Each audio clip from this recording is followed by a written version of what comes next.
বাংলাদেশের জন্য অনেক বড় একটা ব্যাপার। হ্যাঁ, আজ বাংলাদেশের জন্য অনেক বড় একটা ব্যাপার, কেননা বাংলাদেশের ক্রিকেট টিম থেকে আইপিএল এর নিলামে আবার বাংলাদেশের 4টে নতুন নাম চলে এসছে। আজ আপনাকে বলি তো তারা অনেক সুন্দরভাবে উত্তর পেয়ে গেছে, যারা বলে যে বাংলাদেশের প্লেয়ারদেরকে আইপিএল এ নেয় না। হ্যাঁ, এর কারণ তারা ভাবে যে শত্রুতা, কিন্তু সেটা একদমই না।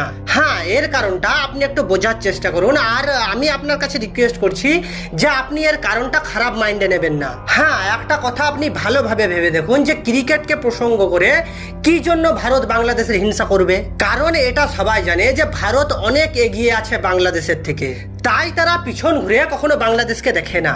কিন্তু এখানে অনেক বড় একটা সুযোগ পাচ্ছে বাংলাদেশের নতুন 4টে প্লেয়ার আইপিএল খেলার, আর আইপিএল এ তাদের নিজের ট্যালেন্ট দেখানোর জন্য।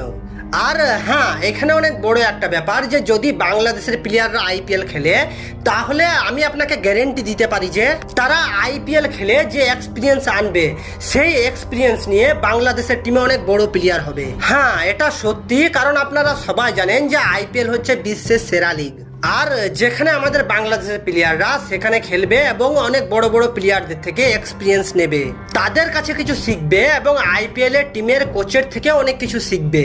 আর আপনাকে বলি তো বাংলাদেশের যে নতুন 4জন বোলারকে চান্স দেওয়া হয়েছে আইপিএল এ, প্রথম ফার্স্ট বোলার হচ্ছে যে নাহিদ রানা, যাকে ভারতের টাকা হিসাবে 75 লাখ টাকা দাম রেখেছে। তারপর আসছে যে রিশাদ হোসেন, তাকেও ভারতের মূল্যে 75 লাখ টাকা দাম রেখেছে।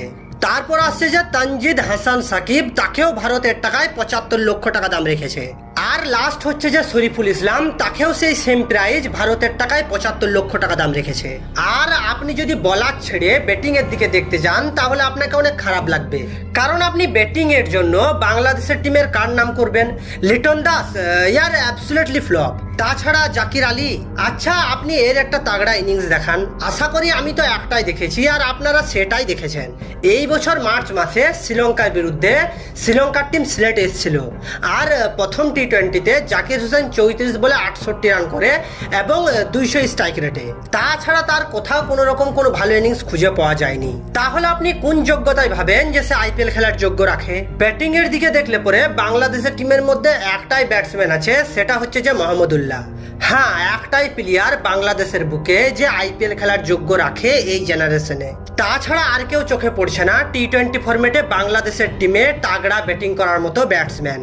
কেননা যদি আপনি আইপিএল এর পরিস্থিতি দেখেন, তাহলে আইপিএল এ এখন রান হয় 270 প্লাস, 280 প্লাস। আর আমি কখনো দেখিনি যে বাংলাদেশের ব্যাটসম্যান গুলো কোনো দেশের বিরুদ্ধে 200 প্লাস রান চেজ করেছে। আপনার কি মনে হয় যে আমাদের দেশের প্লেয়াররা আইপিএল এ গিয়ে আইপিএল এর ছন্দ মেলাবে নিজের ছন্দের সাথে?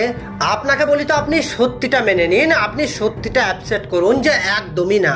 এখানে অধিকাংশ মানুষ আছে যারা ভাবে যে বাংলাদেশের প্লেয়ারদেরকে আইপিএল এ ভ্যালু দেওয়া হয় না, কিন্তু আপনি জানেন না। আপনি সঠিকটা অ্যাকসেপ্ট করুন যে এটা একদমই না। সঠিকটা হচ্ছে এমন যে ধরে নিন আপনি মুস্তাফিজুর রহমানকে সিএসকে 2 কোটি টাকা দিয়ে কিনে নিয়েছে, রাইট? আর ওই মুস্তাফিজুর রহমান আইপিএল খেলতে খেলতে তাকে তার দেশ ইয়ানি আমাদের দেশ চিঠি করলো যে তাকে অন্য দেশের সাথে সিরিজ খেলতে হবে। আর সেই পরিস্থিতিতে মুস্তাফিজুর রহমান তার সিএসকে টিমটাকে সমুদ্রের মিডিলে ছেড়ে দিয়ে চলে যাচ্ছে। তাহলে এইবার আপনি বলুন যে এমন করলে কোনো প্লেয়ারকে আইপিএল ভ্যালু দেবে, যেখানে সমস্ত দেশের প্লেয়াররা ইন্টারন্যাশনাল খেলা স্কিপ করে দিচ্ছে আইপিএল এর জন্য? আর এখানে একটা ইম্পর্টেন্ট কথা যে বাংলাদেশের ব্যাটসম্যানরা টি20 ব্যাটসম্যান না, কেননা তারা টেস্ট এবং ওডিআই এর জন্য ভালো ব্যাটসম্যান। তারা 50 বলে 100 রান করতে পারবে না, তাদের 50 বলে 100 রান করার ক্ষমতা নেই, তাদের 100 বলে 100 রান করার ক্ষমতা আছে।